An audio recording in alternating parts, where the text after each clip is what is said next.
Good day, everyone. Hey, I've got a great piece by my buddy, Anthony Iannarino. He is great. You should be following him on Twitter. He's fantastic. He's got a blog that he does. He's a prolific writer, and he did this month, right? 13 days, you sabotage your transformational change.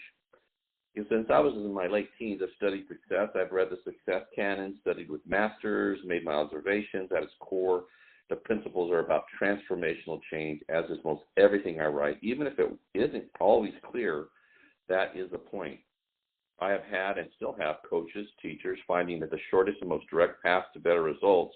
I enroll in courses. I'm always finding more ideas that I can execute, and at least one idea that more than pays for the time and energy expended. Well, that's true. That's what I've done. I've spent, $150,000 to $200,000 on personal development over the last 40 years. Best investment I ever made by far. Nothing even comes close to it. And I've made some good investments, but boy, that investment was the most incredible investment ever. You can't see yourself very clearly. The Greeks had a saying, know thyself, because you are always with you. You might be tempted to believe that you know yourself better than anyone else. Sadly, this is untrue. In a lot of ways, it's easier for others to see some of your nature than it is for you to recognize it in yourself. Because this is true, you rarely see the obstacles that prevent better results, the largest of which are your own making. You're infected with beliefs that aren't your own. Most of your beliefs, including your strongest held views, are not your own. You didn't choose them. They chose you. Ideas are very much like viruses, jumping from host to host. It's easy to believe your ideas represent the truth. One of the reasons you don't produce the result you want is because you have beliefs that conflict with reality, and reality, being devoid of any empathy or compassion, isn't flexible to meet your desires. A lack of awareness of your self-limiting beliefs is not evidence that you aren't infected with them. Confirmation bias is a form of self-protection. Rather than change, it's easier to find information that confirms that your beliefs are good, right, and true. Unless you are incredibly introspective, you don't even notice your confirmation bias. Your mind sees things that seem useful to your case, and it catalogs those things to protect you from being wrong and from having to change. Facebook is built on showing you what you already believe. It's rare that one naturally explores the ideas that repel them, even though all growth comes from new beliefs, new ideas, and new behaviors. You rationalize others' performances being unavailable to you. It's easy to look at another individual and describe the natural advantages that have produced a result not available to you. They have been gifted with added attributes that you lack. They were given a head start you never had. They were fortunate to have events occur that have not and never will happen for you. There is no end to the list to the number of advantages to which you have been deprived. The truth is that there are people producing results you want to have done, so without any of the so-called advantages you believe are necessary. We are all subject to the circumstances of our births. Until you change your beliefs, you won't change. You're not capable of changing until you change your beliefs.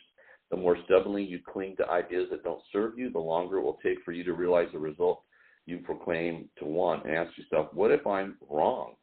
Ask an even better question is, I am sure I'm wrong and I'm missing something. What is it that I'm missing? There's nothing wrong with being wrong. There's a lot wrong with never being wrong, as it limits your willingness and ability to change. One of my primary operating philosophies is try to be slightly less dumb each day, accepting I'm wrong and I need to change to do better. Awareness isn't enough to cause change. You can know what you believe and what you're doing without changing. No one smokes and believes it's a healthy decision, yet many do not change, even when they recognize the consequences.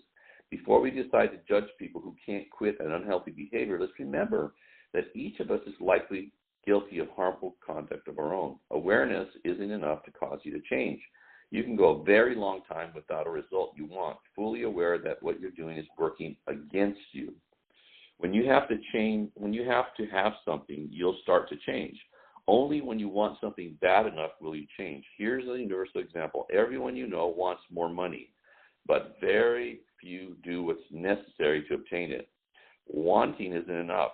Neither is needing something. Unless and until you have to have something, you're not likely to change, until the pain of not having something is greater than the pain of letting go of your present identity.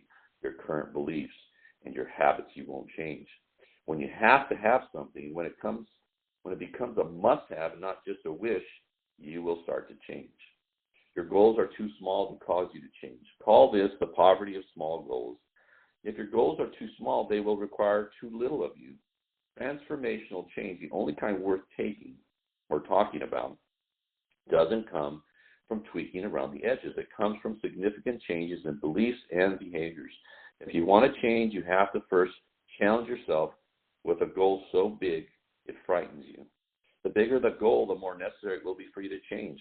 A small goal is impotent when it comes to transformational change. When you miss your big goal, you will still be in a better position than you would have been by setting a goal that doesn't cause you to change.